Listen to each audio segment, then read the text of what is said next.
like, oh goddamn, that's the bitch that I want. Oh goddamn, diamonds all in my front. Like 7 a.m. I was fucking your love. Hey guys, so as you can tell, we're in a little bit of a different scenic area. We're outside my house. It's really nice out. Oh, we got a wolf. We got a neighbor's dog. Anyways, I just want to kind of talk about where I'm from, where I'm going, and who I am. This is just kind of like a overview video, I guess. We are now in the front driveway. So just to kind of give you guys an overview of where I'm going to Penn State. I'm going to the Altoona campus, part of a 2+2 program. It's pretty much you go to Altoona for 2 years and then you go to University Park for 2 years. And this is offered to a lot of students that are either first generation or don't have that financial assistance, and the school provided an opportunity for these kids such as me. And a lot of people might be like, dude, like that's so lame, like you're not even on the main campus and this and that. And the way I see it is honestly a pretty good opportunity. So Altoona is the second largest campus in all of the Commonwealth. Of all 25 campuses, Altoona is the second largest one. It's 45 minutes away from University Park, which is the main campus. And on top of that, it's also for out of state, like almost $15,000 less, which is, for me, that's a lot. And I think that this was a great opportunity. Out of a class of maybe 489, 498, something like that, I was one of the 3 kids that ended up getting accepted, and I'm the only one that ended up deciding to go. A lot of kids go to UMass, a lot of kids go to, you know, those private universities, Curry, Maritime, you know, Merrimack, like those private schools in this whole area, like UNH, UVM, right? Like these type of schools. Not many kids go to these huge schools other than UMass. So the fact that I decided to go to Penn State was one, big for me, and also I feel like a pretty big thing in the community, because I don't know many kids that go to Penn State in my city. I know 2 kids from the year prior, you know, class of 2019 that are at Penn State right now, but I as of what I know, I'm the only kid of my grade going to Penn State, and I feel like that's big and monumental for me. A lot of kids look at me and, you know, like, oh, he's going to Penn State, because yeah, I own up to it. Yeah, I tell everyone about it because that's such an accomplishment. So yeah, I do brag about it, but like kids look at me and they're like, oh, he's going to Penn State. Like, okay, thanks. But a lot of kids end up going to UMass, either Amherst, Lowell, Dartmouth, right, Boston, and they're all fantastic schools. But let me tell you a little bit in a second. We are now in a different spot. So when it comes to the schools I applied to 2 in-state schools. I live in Massachusetts, and I only applied to Boston University, BU, and UMass Amherst, ZooMass, whatever you guys want to call it. I only applied to those 2 in-school schools. I ended up getting denied by BU when I applied early decision, and I ended up getting denied by UMass Amherst, regular decision. So in-state was already not an option, and out of those 2 in-state schools, only one of them was a public university. So I was gonna pay like in-state tuition, which would have been around 10 grand if I got money, if I went to UMass. Well, as to BU, the cheapest I think I would be paying for tuition would be around 50 grand. If I went, you know, the cheapest route with, you know, all that stuff, room and board, you know, the cheapest major, right? Like it's the cheapest route. I would have been paying 50 grand. So either way, me going to BU or UMass, that was already out of the question. And I ended up accepting my offer to Penn State. I think it was March 27th. It was like a week into quarantine, a week and a half into quarantine or so. So to give you guys the full list of universities and schools I ended up applying to, I ended up applying to American University in DC. I applied to Michigan State, University of Michigan, Ohio State, Quinnipiac, Penn State, BU, UMass Amherst, University of New Hampshire, and St. Michael's College in Vermont. Out of all those schools, I got waitlisted to Ohio, Michigan State, University of Michigan, ended up getting denied to all of them. I ended up getting denied to American University, I ended up getting denied BU, UMass Amherst, University of New Hampshire. I ended up getting into Quinnipiac, St. Michael's College in Vermont, and Penn State. So out of about 11 schools or so, I only got into 4 or 3. I lost count, and I got waitlisted and ended up getting denied to a bunch of other ones. So that just kind of gives you a rough idea of the schools I applied to.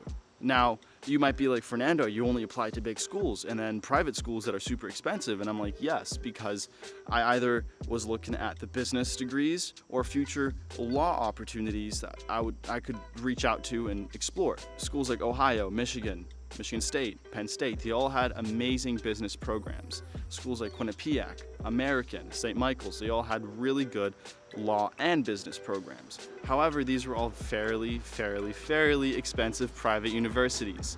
And I ended up getting denied to American, and I ended up getting denied to all the other schools. But Penn State offered me, a little bit of money. They ended up offering me a really good opportunity to pursue a business major and hopefully in the future a law program, a law degree, right? I can pursue my goal of being a lawyer either at Penn State or work my way into some sort of program to further my education somewhere else for a future law degree. Now, you guys might be like, dude, like, you got into Penn State but denied to UMass Amherst, and I'm like, yeah. But then when you think about it, they're both very hard schools to get into. There's no doubt about that. However, it happened, and I couldn't tell you why. And then there comes the question of like grades and test results and GPA. My GPA on a 4 scale was a 3.45. My SAT super score was a 1150, a 1200, something like that. And my ACT super score was a 21. A pretty average kid, at least in Massachusetts and at least in my school. I'm just a little above average, but my grades and scores are not near enough to get me into those huge schools I was hoping to get into. So you're like, why would you apply to them if you knew that? Well, when it came to applying to different schools, I thought about using my diversity as an advantage in going to other schools. And what I mean by that is that in my community, the Brazilian community, I couldn't speak as too much for the Hispanic/Latino community. I couldn't tell you too much about them. But in the Brazilian community, Brazilians tend to go in-state, community college, or into the workforce. Not many Brazilians like to explore outside opportunities in other states, like I did. So I was hoping that me being a minority in the Penn State system, or really in any system, Ohio State system, Michigan's University of Michigan, Michigan State, any of these schools, BU, not a huge Brazilian presence. And I was hoping that that would help me out. Now, you might be like, oh, like that's not enough. Like, yeah, I know it's not. So I was hoping that my letter would work. The fact that I participated in 4 different sports in one way or another, or 3 different clubs in one way or another, participated in 4 years of theater helped me out, right? All these different extracurriculars on top of the diversity, on top of my somewhat above average grades would help out.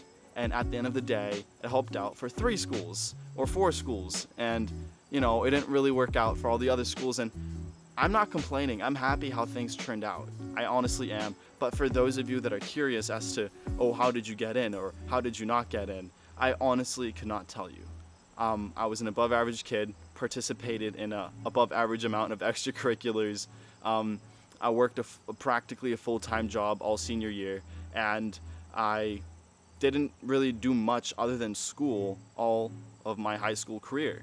And I couldn't tell you why or how I got into these schools. So to wrap this video up, I just want to leave you guys with a reassuring message, and just to let you guys know that even though you might not understand how I got into certain schools and how I didn't get into others, this is just one perspective, and everyone's different. Everyone is from different places. Everyone is in one way unique and different compared to their peers. It's not up to really you to make the decision if you get to go to the school you'd like to or not. It's up to the admissions officers. It's up to the admissions team. It's up to those reviewing practically your resume. So what I guess I'm trying to get to is, don't lose focus as and what you want to achieve, because I'm not going where I thought I would be going. Ever since I was a little kid, I always dreamt of BU being my future school for the next 4 years, right? That's where I wanted to go to college. Well, guess what? That's not where I'm going. And sure, it could have been because I didn't work hard enough, or it was because they thought someone else was just a little more unique in my grade than I was, right? And that's honestly fine. Their loss. That's the way I see it. However, when it comes to you, either a junior or a senior going into freshman year like me, or a junior going into senior year, I think it's important to remember that things will happen that you do not expect to happen. And sure, you can be like, oh, that's cliche, or like, yeah, you can be like, yeah, there's a pandemic no one saw coming. Like, yeah, no shit. Anyways, what I'm trying to say is I wasn't expecting to go to Penn State. A lot of people weren't expecting for them to go to where they're going now too. However, it's important to look at what you've got in front of you and to make the most of it. So for those juniors that are worried about what's going to happen to their senior year, upcoming seniors, what's going to happen to you guys, I couldn't tell you. However, it's important to remember to always stay focused and to just move on, doing what you can to your fullest ability.